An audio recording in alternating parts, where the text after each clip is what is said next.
in Diplomacy's podcast series. We all like magicians, We don't know what they do with their cards, what they do with their tricks. But we all are really, shocked at what they do. And today in our studios, we have one such magician, Mr. Ken Bellamy from VRM Biologik. Welcome, sir. Nice to meet you again. Thank you very much. Thanks for being at World Opportunities Forum, and thank you for visiting us. Thank you. We really enjoyed this forum. Thank you. Your sharing was very valuable. We got excellent feedback from people who were there, and they want more of you. So since they want more of you, so we are very happy to do this podcast with you. Thank you. Well, we don't think of ourselves as a magician.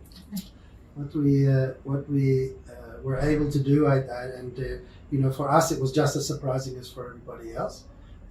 We were able to connect with a section of the ecosystem, with a group of organisms who have some amazing properties and some amazing contribution to our lives, to the way that we exist, and what supports the whole economy that lets us have food and water.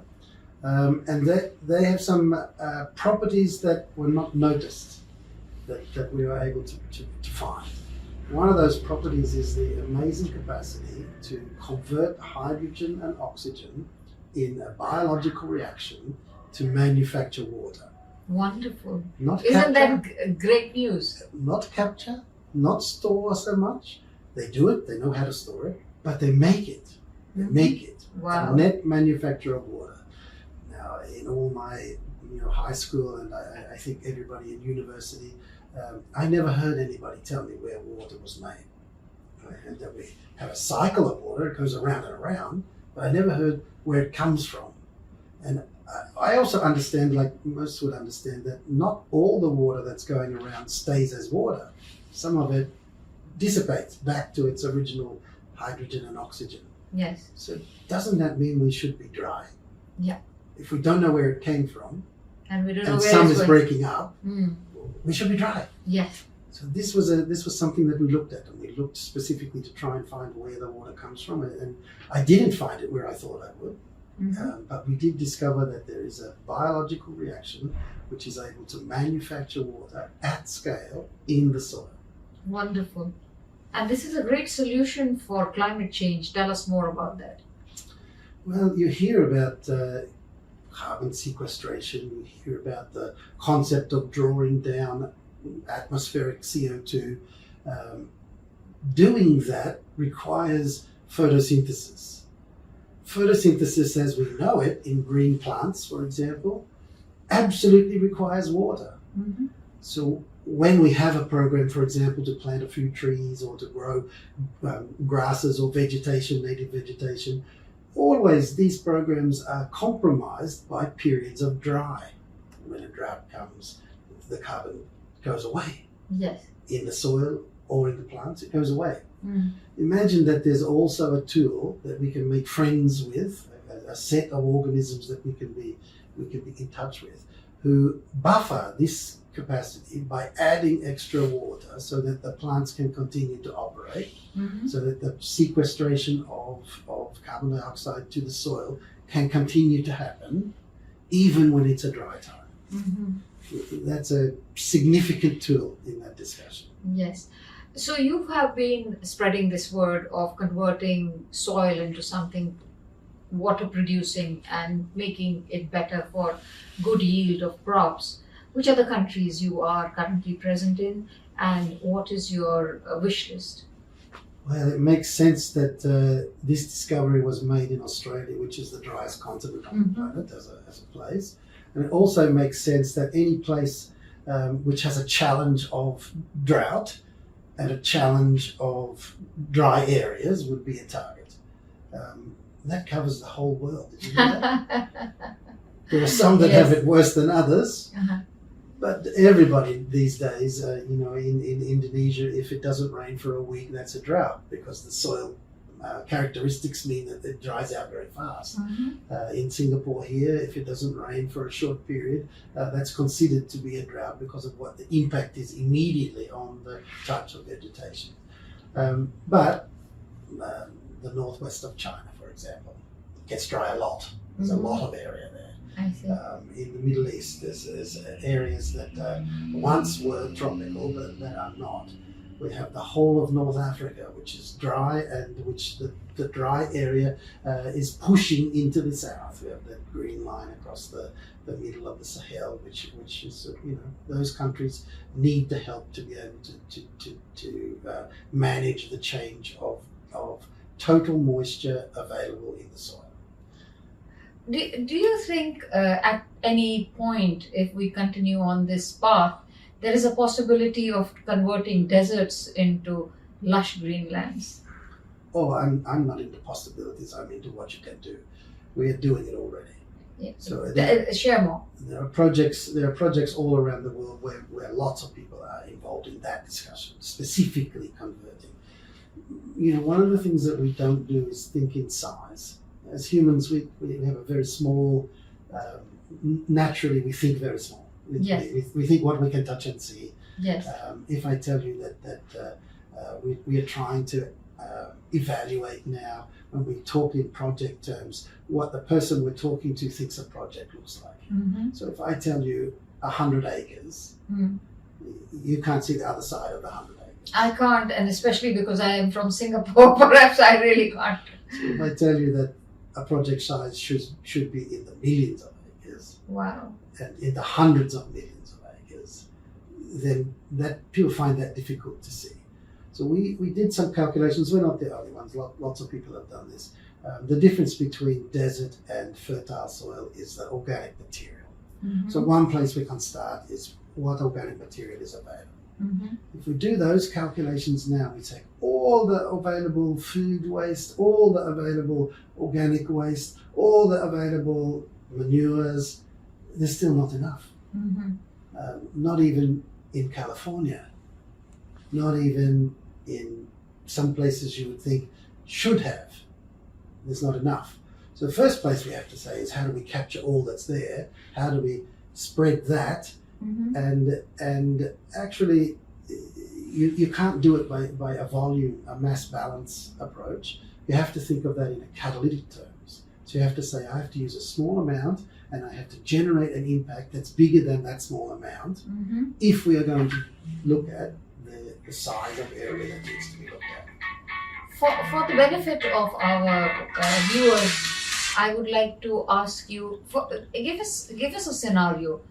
Where is this material prepared? How long does it take? And what is the process? What is the supply chain of what your solution, its end result? Just run us through that. So our first evaluation would be how much volume of green waste do you have? Mm-hmm. How much Singapore has 376,000 tons per year? Okay. Yeah. How much would you need if that was a nutrient source and a recycled element in the growing of your parks and gardens? Yes. So we did that calculation, and we've been involved in that discussion. Okay. If you took that green waste, and in order to process it, to put it back on the land, you used a process like composting. Mm-hmm. Well, 65% or more of that material would go to the sky before you spread it, if you use that process. I see. So point number one was how much you have. Point number two is, how will you process it? If you take the manure from a couple of 100,000 animals in a Middle Eastern country, Mm-hmm. and you leave it in the sun, or you process it by composting, Mm-hmm. most of that material will end up in the atmosphere, Mm-hmm. and you won't get the benefit of it. Sure. So point number one was, we had to reframe the process. I see. So we invented a process that doesn't lose, wholesale doesn't lose the material. Mm-hmm. You start with 100 tons, you finish with 100 tons. Wow. That's a possibility. That's what we have. Okay. That's what we developed. Mm-hmm. That didn't come just out of the sky. We had to work out how to do it, how to safely process that organic material, get to the same outcome, but not lose it to the sky. How long is this cycle of this whole process? Is it same in every country, or how does it differ? Yeah, that's very interesting, because we had to ask that question ourselves. So Mm-hmm. composting standards around the world talk about a process called maturation. Mm-hmm. So you go through composting, and then you have to mature the material. Mm-hmm. that maturation cycle is generally accepted. The World Health Organization, generally most countries accept that 6 months, 180 days, is the time it takes for nature to convert something organic to be an organic substance for use. About 6 months. So it takes 6 months. 6 months. Yeah. And tell us about your experience in countries like China, in Saudi Arabia, in Malaysia, and wherever else, perhaps Australia, Singapore.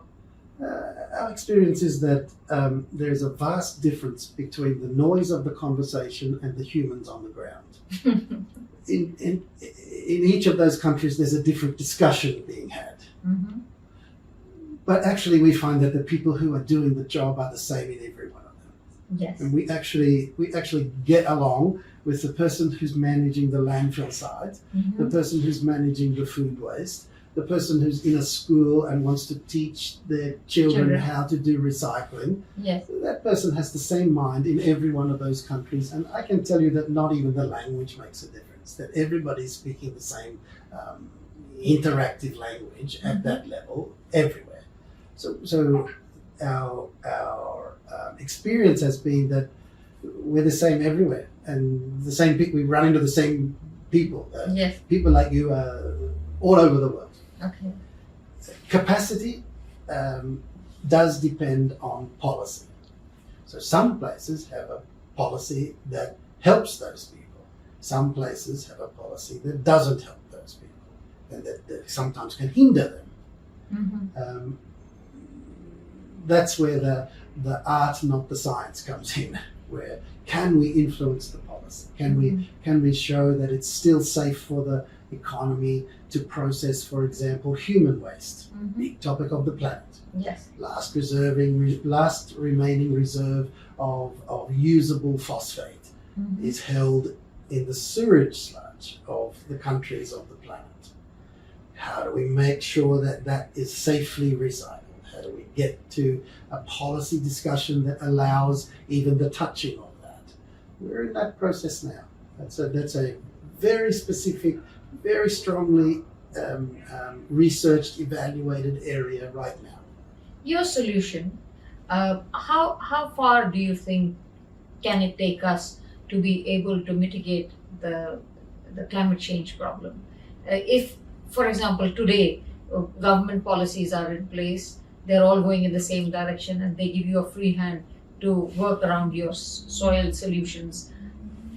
Where will we head, and how long will it take for us to do this correction? When it comes to that discussion, we see an immediate impact. So in China, for example, we saw an immediate impact when the government decided it was going to take up this and put it into practice in a capacity that dealt with 1% of the arable land size of China. So we could calculate a number of how many tons we needed to do that. As soon as they started, the impact began. When that happens, there are spin-off discussions that can happen. Okay, which one should we focus on first? Should it be the chickens? Should it be the ducks? Should it be the lettuces? Should it be the corn? Which is the spin-off discussion? So that can take a little longer to evaluate the impact and the benefit for each particular crop, and what the focus should be initially and what the focus should be later. But in the places that we've seen in Jordan, in Saudi, in Egypt, in Malaysia, in Singapore, when we see policy aligned with capacity, it's very fast. It's within 6 to 12 months. There's an immediate impact. What are your big pain points? Ours or the country? Countries. For you to implement your solutions, what are hindrances and that deter you from either entering or doing your best? Initially, as in all the world, if you come up with something that's a little bit different and it challenges somebody else's market, this becomes a pressure point. So what I just said about composting, we think in fact that it's irresponsible to compost. Why would That's you an say that? unpopular concept. Yeah, that's new to me as well. We think it's irresponsible. That came from a wonderful scientist friend of mine who used those words to me recently. It's irresponsible to compost because we know that by composting we are losing both the nutrient and we are creating a climate gas. Mm-hmm. So therefore it's irresponsible to do so. To wholesale take material and put it in a process that we know has a negative outcome. So that's challenging for the composting industry. That concept is challenging. Yeah. So finding a way that industry can actually financially benefit from implementing a different process or improving a process, that becomes a challenge. We have to talk first through that. Mm-hmm. A second one, there are a number of countries on the planet now who have realized that it's very, very difficult for them to grow food when a situation like COVID occurs and they can't buy fertilizer. There's lots of places who've realized that that's a problem. Mm-hmm. That the transfer across their border of the inputs to their food security, if their food security is dependent on something that's out of their control, that's a problem. So lots of people are looking at how do we minimize the impact of an external farm input. Mm-hmm. I mentioned in the forum that China made a massive statement on this discussion, saying that the farm sector of China should pivot away from the use of chemical and synthetic inputs to farms and pivot towards the use of organic and biological inputs. Mm-hmm. Obviously not something you do overnight. Yes. Obviously not. Yeah, of course. Obviously something you consider. What's the nutrient impact? But part of the reason that China did this was the downstream impact on human health that the wholesale reliance on synthetic inputs has. Mm-hmm. Now, I think we all know that. Of course. I mean, everybody has that discussion. Mm-hmm. Finding a way to make sure that something that's grown organically actually has more nutrient, it's not so easy. We assume that that's the case, but it's not the case. It's not the It's case. not the case. Why would you say that? Just because you switch, because if the soil is depleted and you rely only on what's in the soil, then the plant is going to have a depleted output. And quite often, organic farms, when they first transition into this, have a lower nutrient content in the food than what they did when they were growing with fertilizer. Mm-hmm. So this fact has to be overcome. There's a bridge to be built. We can't just say, okay, everybody stop it, because actually there's not capacity left in the soil to grow that volume of nutritious produce.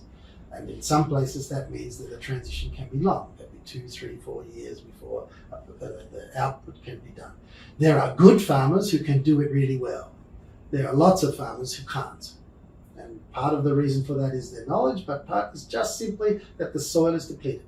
Mm-hmm. And if you switch off the nutrient tap, it doesn't have enough to sustain. True. Yeah. So, from your solutions, which are the target markets you would like to enter? We like countries that have a vision that goes longer than a 3-year election cycle, for example. Mm-hmm. So we like to see that this is a generational change, and that makes it easier for us where there's already a vision, a 15-year, 20 years planning and serious attention to changing, then we like that. Our target is that we think that when 25% of the world is moving to self-reliance in food production by improved soil, then this will become A norm, A norm. a necessity, Yes. perhaps. Yeah, So we're targeting that. I see. And what is your message to countries or people or companies who are watching you? You know, everybody believes and agrees that climate change is very important. It must be done now. There's also lack of education. Not everybody understands what's gone wrong. They see there are floods, they see there are droughts. Everybody feels that, but they don't know how it started. They don't know how to kind of mitigate it. So in terms of educating people who want to do something but don't know where to start, what would you like to say to them? Firstly, don't be too hard on yourself. It's possible to fix it.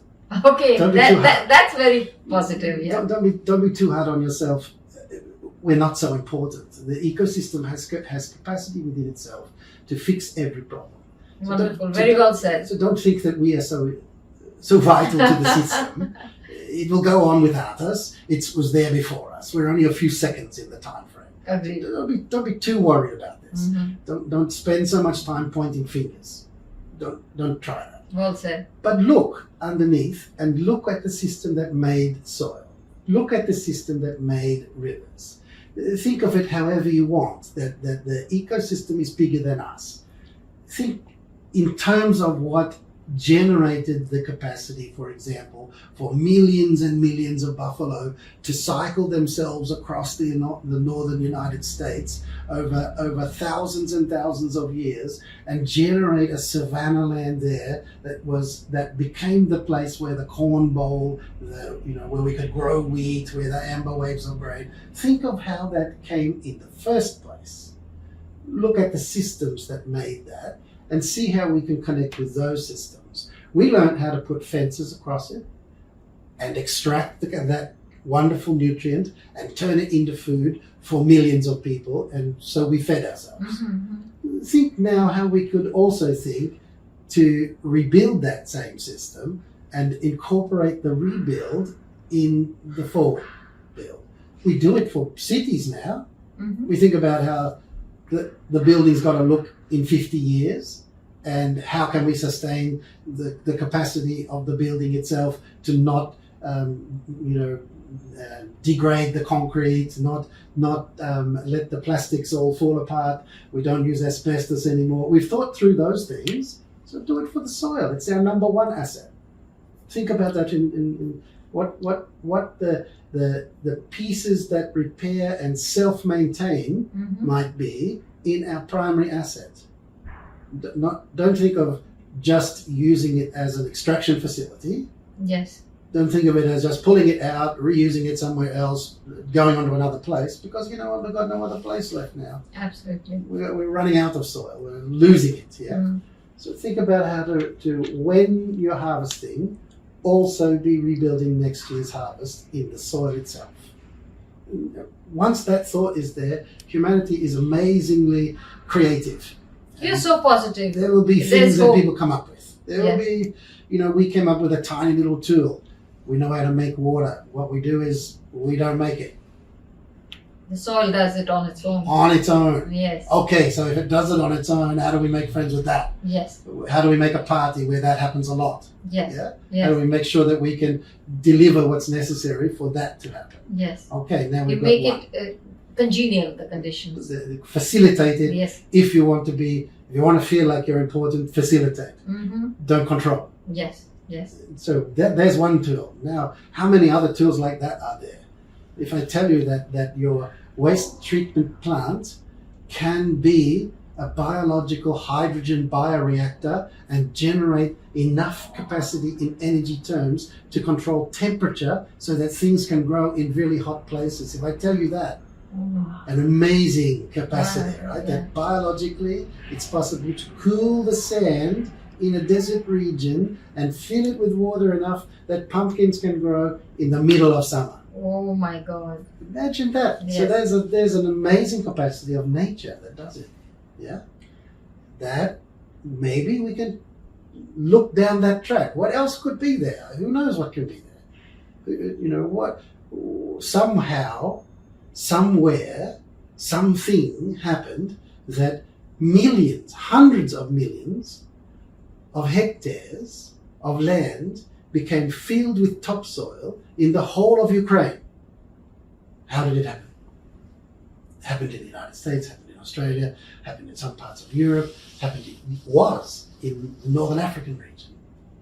It happened. It was savanna land. Mm-hmm. We eat off savanna lands. Yes. We don't eat off mountains. We eat off Mhm. savanna lands. Yes. So those big plains in India, in Mm. the Tigris-Euphrates River, in around the Aral Sea, they're huge plains of topsoil. How Yes. did they happen?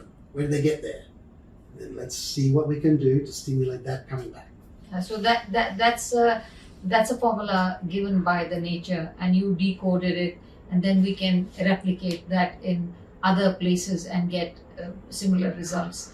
I also feel, we were just discussing before the starting of this interview, that you are planning to have these programs in universities and schools. Tell us more about it.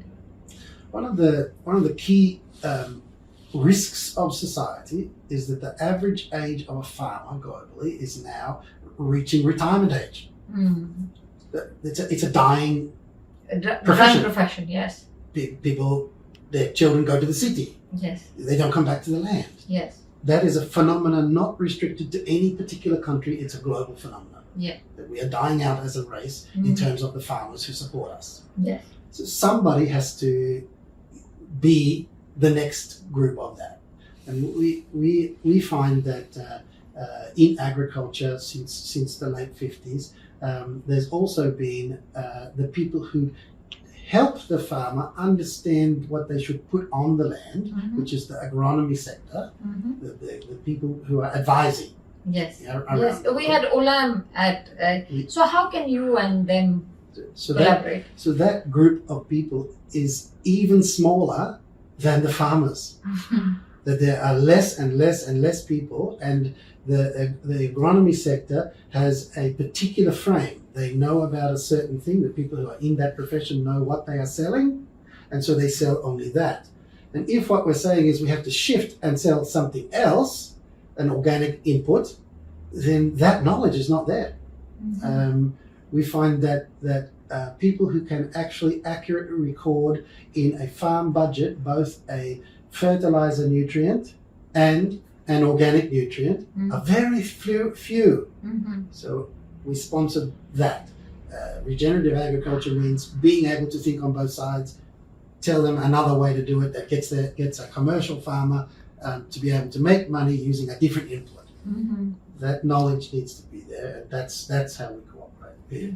At the agronomic end, I've been around now 40-something years. I know 3 Oh, agronomists oh my God, who are specialists in agronomy, in commercial, hard cash financial advice for a farmer in only organic inputs. Wow. Because it's not so common. You might think so, but it's not. Not so It's okay in your backyard. It's okay, you can go and buy a composting bin and you can grow your own vegetables in a plot this size, but Yeah. 1,000,000 acres, no. Yeah, A you person don't know can how do to it. scale it up. No. Yeah, And that knowledge needs to be there. I see. Yeah. So we need to have this group of people who can be, they need to multiply. That's it. Uh, And that means they need young people willing to study on that. and are there any courses or any universities who do these kind of courses? And if you're aware of that, could you share it with our readers? Absolutely. There's a number of universities around the world. The first in Australia to offer a Bachelor of Science Regenerative Agriculture with postgraduate certificate and postgraduate PhD capacity was Southern Cross University in Australia. So we sponsor that program.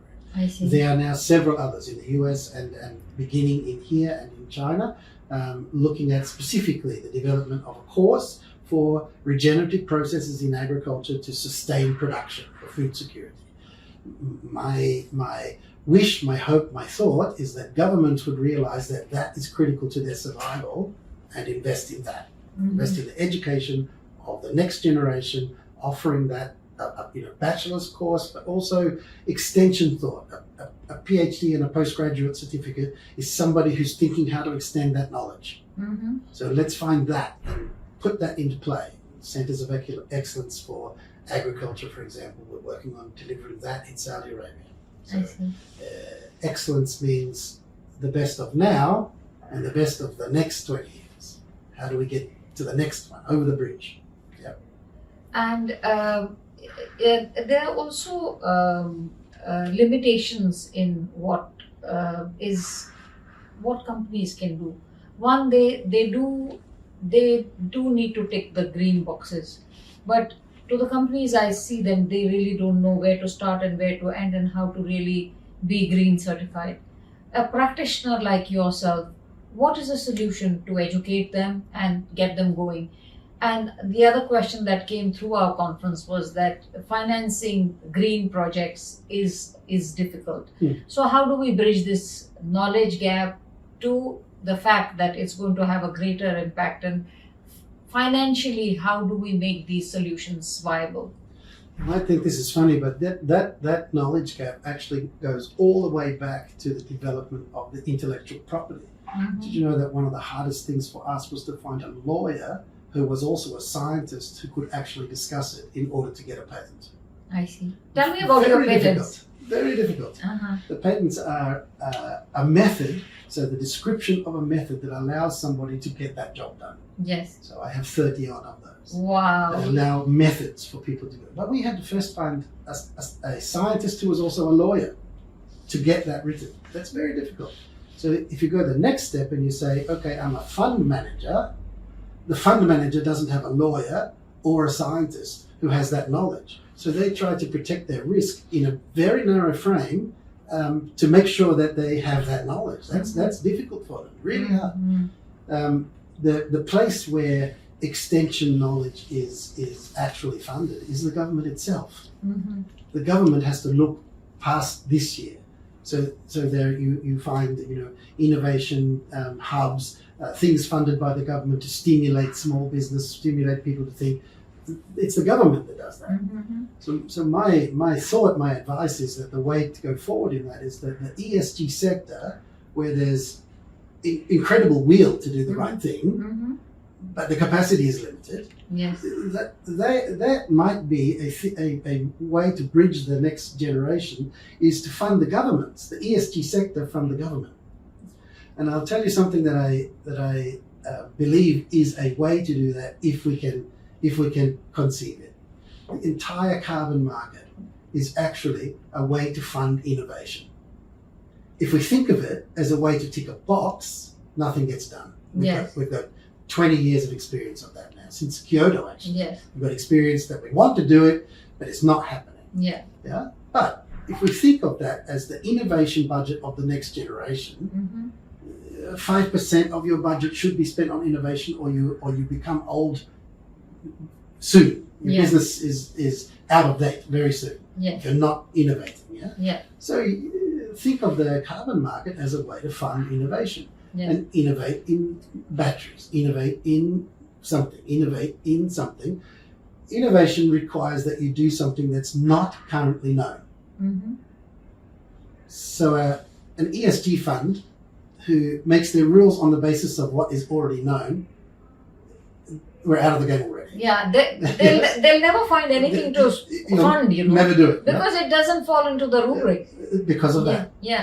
But if the dynamic was that the innovation fund was funding innovation, if the impact fund was funding innovation, then for them it might be a bit difficult. But they could fund a government that can, for example, go around and check on you if you get a government grant. You have to tell the government what you did, and they have to check it. They have to audit it for their own rules. The innovation, the impact fund will find it difficult to do that, but the government can do it. So if the ESG sector funded the government to do that kind of innovation and do that kind of auditing, there are programs around the world where you can get a grant to explore something. So governments have to be the catalyst of change. I agree. I think not individuals, not companies. They take a lead and everyone else falls into a line. Where there is a policy, it's easy to find a way. Where there's no policy, it's also possible to assist a policy to be formed. I mentioned the concept of sewage sludge. Right now there are a number of governments in the Middle East in particular and in the Western world who are actively developing standards for the reuse of sewage sludge. Actively developing. And that conversation is ongoing and checking what's being done. In order to do that, you have to do something different and then check. Is there one blueprint which can be replicated or used by everyone? Can you give an example of a country which has kind of knocked it properly and everyone else can follow this? We have the distinction of having in Australia twice been able to reach the level of safety, community safety, such that sewage sludge could be used on food. That is, right now, it's nearly impossible around the world. But twice we've done it. In 2 separate cities, reached so you have to look at your process, you have to look at the outcomes, you have to look at the community benefit. So we've twice been able to cross that bridge. So it's possible from a policy perspective. A number of countries already have standards for the reuse, just that the mechanism's not there for people to reach the standard. So blueprintable is that way. US has this way. Also in the US, we managed to recycle sewage sludge from the city of Denver and have that used in the growing of wheat. Wow. So this is possible. To make that an off-the-shelf standard that somebody can implement. That's what's happening right now. They're writing on that. There are other elements. Here in Singapore, the current organics recycling standard of Singapore, which, by the way, is the second most stringent on the planet. Which is the first one? Netherlands. Okay. And so the second most stringent on the planet is Singapore's, because you have intense, environmental pressure, and you have a lot of people, and it needed to be. So that's standard. The formation of that standard had a public comment phase and a public contribution by the waste industry and others phase that we were a part of. So we're a number of other companies in here, and that produced a blueprint on the basis of comparison with other countries and whatever. That's how policy should be formed. That's the way it's done. And that piece of moving ahead by having informed consultation and having it eventually compare with what somebody else did and see, is that good for me, or can I do it? That's a blueprint that works. Wonderful.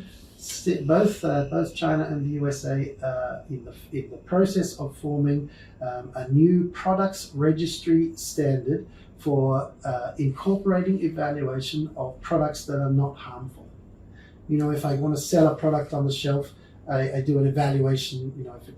Whether it's for a chemical for cleaning or a chemical for farming or a food product, it goes onto a registry, and we check whether it's bad for us. Yeah, we check the negatives in it. Up to now, you can only go on that list if you have something in the ingredients which is harmful.